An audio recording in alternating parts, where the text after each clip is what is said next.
अस्सलामु अलैकुम वरहमतुल्लाहि वबरकातुहू। तो हम जब कीबोर्ड का इस्तेमाल करते हैं, हमारा डेटा जो हम टाइप करते हैं with the help of keys, तो वो डेटा पहले कहाँ जाता है? हमें लगता है कि वो स्क्रीन पे ही डिस्प्ले होता है। नहीं, एकदम नहीं। स्क्रीन पे हम जो टाइप करते हैं उस स्क्रीन पे आता है नहीं। पहले ये डेटा जो हम टाइप करते हैं वो रैम में चला जाता है।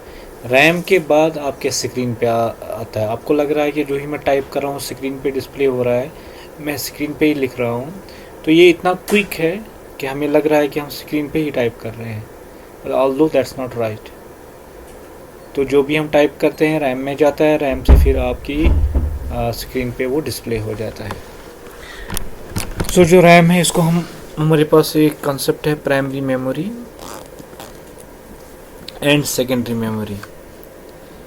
प्राइमरी मेमोरी में क्या होता है कि प्राइमरी मेमोरी में उसको कहते हैं जो कंटिन्यूसली हमारे साथ हो और हमारा सिस्टम चलता रहता है। तो ऐसी मेमोरी जो कभी हमें ज़रूरत पड़ती है, जब ज़रूरत पड़ती है तब इस्तेमाल करते हैं, उसको बोलते हैं सेकेंडरी मेमोरी।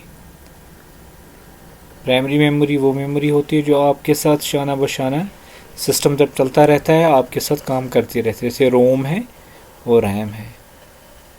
जब आपको हार्ड ड्राइव की ज़रूरत पड़ती है या पेन ड्राइव की ज़रूरत पड़ती है या और एक्सटर्नल डिवाइस या डीवीडी की ज़रूरत पड़ती है, आप उस टाइम लगाते हो, तब आप इस्तेमाल करते हो, उसको इस्तेमाल में लाते हो, तो उसको बोलते हैं सेकेंडरी स्टोरेज डिवाइसेस।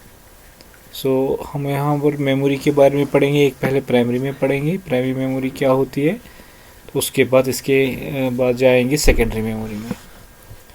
सो रैम जो है that's called random access memory, RAM is a random access memory. Objective में आया था कि रैंडम एक्सेस का दूसरा नाम क्या है, another name of the RAM that is read and write memory. RAM का दूसरा नाम है रीड एंड राइट, क्योंकि रैम पे ही हम राइट करते, फिर वहाँ से ही रीड करते। जैसे आपके पास कोई म्यूज़िक फाइल है या डीवीडी है, आप चाहते हैं कि उसमें जो मूवी स्टोर है वो मैं चलाऊँ, तो क्या होता है कि वो जब आप डीवीडी लगाते हो, जो मूवी आप स्टार्ट करते हो, वो पहले मूवी रैम में आ जाती है, तब जाके आपका फिर स्क्रीन पे वो डिस्प्ले हो जाती है। तो जो कुछ भी काम होता है डिवाइस में, वो पहले रैम मेमोरी में आता है, फिर जाके आपके स्क्रीन या फिर आप जाके उसके प्रिंटर पर भेजते हो, या फिर जाके अगर आप नेट पे भेजना चाहते हो किसी और जगह, तो रैम से ही वो होके हर जगह चला जाता है। तो रैम जो है ये प्राइमरी एक मेमोरी है जो इस्तेमाल में बहुत ज़्यादा होती है। तो जब तक सिस्टम चलता रहता है हमारा काम, रैम अगर बुक हो गई, कंप्लीट हो गई, फिर कोई भी नेक्स्ट वर्क आप नहीं कर सकते हो। इसलिए बोलते हैं जितनी रैम ज़्यादा होगी उतना आपका सिस्टम ज़्यादा चलेगा। So RAM is a memory within a computer system responsible for storing on a temporary base. लेकिन रैम में जब तक डेटा कब तक रहेगा, जब तक पावर ऑन है। जो ही पावर ऑफ हो गया रैम से डेटा गायब, so that it can be promptly accessed by the processor. तो जो भी डेटा पे प्रोसेसर को इस्तेमाल करना होता है तो वो रैम से ही कांटेक्ट करता है, वो रैम से ही डेटा लेता है। As and when needed it's called, जब ये पावर ऑफ होता है, इसके अंदर जो भी डेटा होता है वो फ्लश ऑफ होता है, उस नेचर को बोलते हैं वोलेटाइल नेचर। रैम जो होता है वो वोलेटाइल होता है। जब तक पावर होता है तो इसके अंदर डेटा रहता है, टेम्पररी होता है। जो ही पावर ऑफ हो गया या कुछ रिस्टार्ट या कुछ भी हो जाएगा, तो उसके अंदर जो भी डेटा होता है वो फ्लश ऑफ होता है, उसके अंदर नहीं फिर पॉसिबल है कि वो आप रिटेन करेगा। So that's called the volatile in nature, which means that data will be erased once supply to the storage device is turned off। Supply मतलब power supply.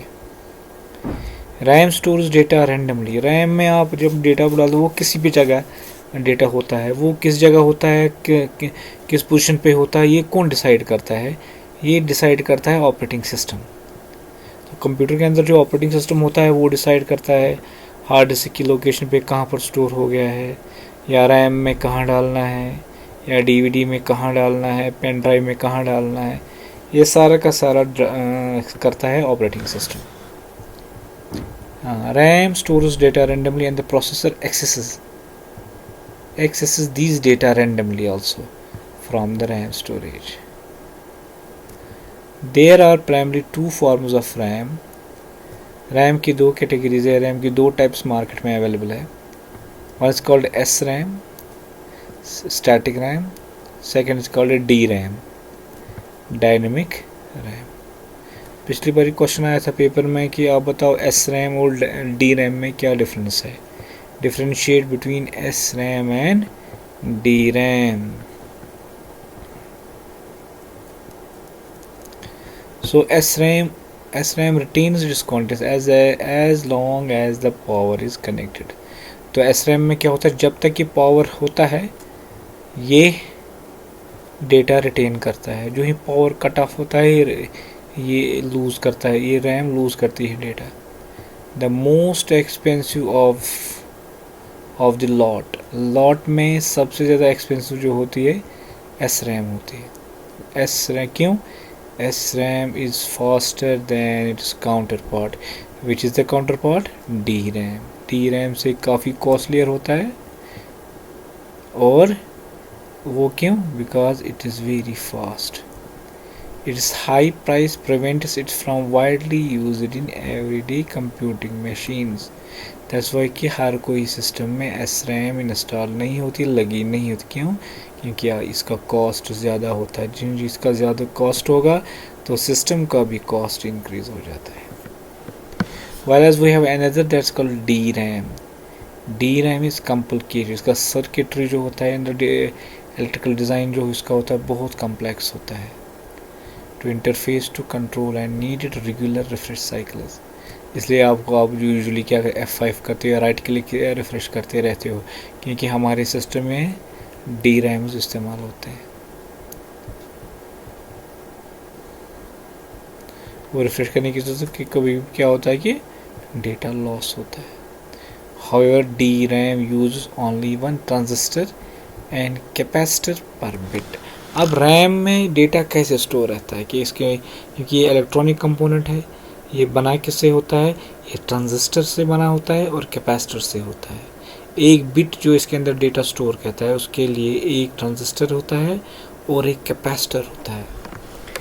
Whereas SRAM uses 6 transistors per bit. SRAM क्यों costly? क्योंकि एक bit को store करने के लिए उसको 6 transistors होते हैं.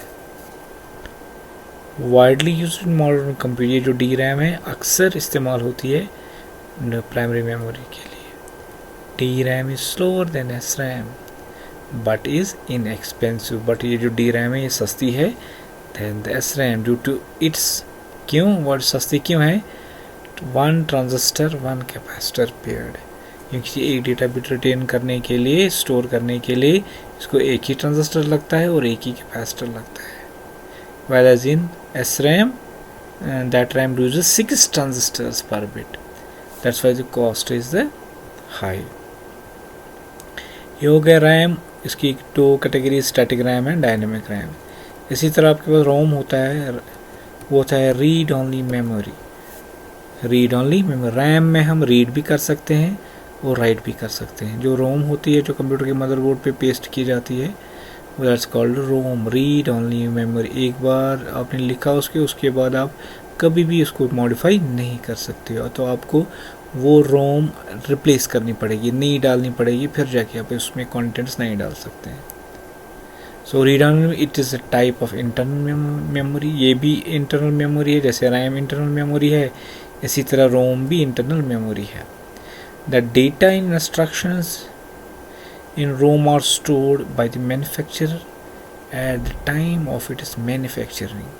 तो रोम में कब डेटा डाला जाता है? जब इस रोम को मैन्युफैक्चरर कंपनी जब इसको बनाती है पहली बार, तब उस टाइम वो उसके अंदर कंटेंट्स डालते हैं. फिर उसको कभी भी डेटा वो चेंज नहीं कर सकते. This data and programs cannot be changed or deleted afterwards. जैसे रैम में कोई भी चीज़ आप डेटा को डिलीट कर सकते हो, मॉडिफाई कर सकते हो, कुछ भी कर सकते हो, लेकिन रोम के अंदर आप डेटा चेंज नहीं कर सकते हो और मॉडिफाई नहीं कर सकते. This is the reason why it's called read only memory और नॉन वोलेटाइल मेमोरी। तो एक बार क्वेश्चन पूछा था what is volatile memory and what is non volatile, तो that is same as that. आपको ये जो मेमोरी है ये ना RAM is a volatile memory while is ROM is a non volatile memory.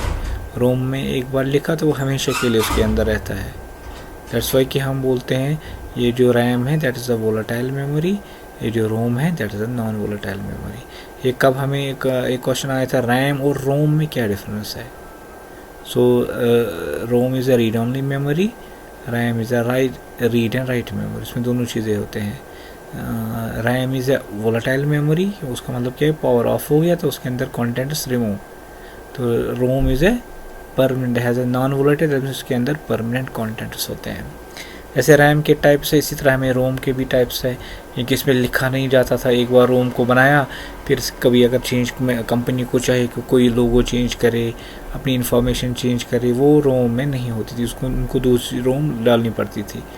तो उन्होंने एक वर्जन बनाया कि एक तो होता है प्रोम, पी, और रोम का नया वर्जन आ गया PROM, that's programmable read only memory, can be manufacturer programmed और यूज़र प्रोग्रामड।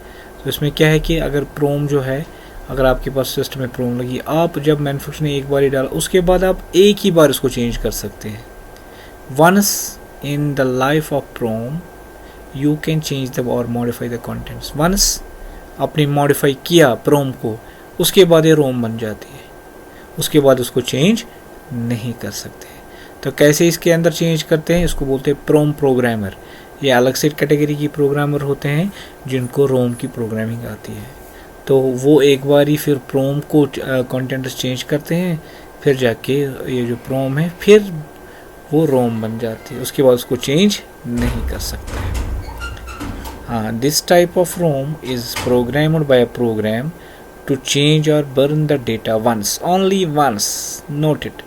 ये जो प्रोम है इसको एक ही बार आप चेंज कर सकते हैं। In manufacturer programmed ROMs data burnt into the circuitry, उस सर्किटरी से उसमें बर्न किया जाता है। while user program ROMs can have the user load and then store read only memory. तो रोम्स में क्या होता है, मैन्युफैक्चर टाइम उसमें बर्न किया जाता है, लेकिन ये जो प्रोम है इसको प्रोग्रामिंग से इस पर अंदर डेटा लोड किया जाता है, उसके बाद ये रीड ओनली प्रोग्राम्स बनते हैं या रीड ओनली मेमोरी बन जाती है। तो ये भी डिफ़िकल्टी आती थी कि एक बार ही ये क्या हुआ, एक बार हमने चेंज किया तो ये फिर हमें कभी और ज़रूरत पड़ेगी तो अब वो चेंज नहीं हो सकता है। तो एक वर्जन आ गया और इसके बाद इप्रोम, EPROM शॉर्ट फॉर, इसका it's abbreviation erasable programmable read only memory, इसको बोलते हैं EPROM। सॉरी यहाँ पर ये थोड़ी सी गलती होगी, EPROM is a memory chip that was invented by Dow Frahman in 1971 में। उसने बोला ये क्या प्रोम को एक बार या फिर ये बार बार चेंज होना चाहिए। सो इफ़ एक्सपोज, लेकिन ये इस ईप्रोम में एक चीज़ है कि ये इसमें चेंज कैसे होता है। जैसे प्रोम में हम चेंज कर सकते हैं with the help of electrical signals, लेकिन ईप्रोम में एक मॉडिफिकेशन आ गई कि उसके अंदर जो ये चेंज होती है that is ultra UV light से, उस मेमोरी चिप को चेंज हम बार बार कर सकते हैं। सो EPROM कैन बी रिप्रोग्राम्ड, एक बार प्रोग्राम बनाया फिर से उसको रिप्रोग्राम आप कर सकते हैं, but otherwise does not accept और सेव एनी न्यू डेटा।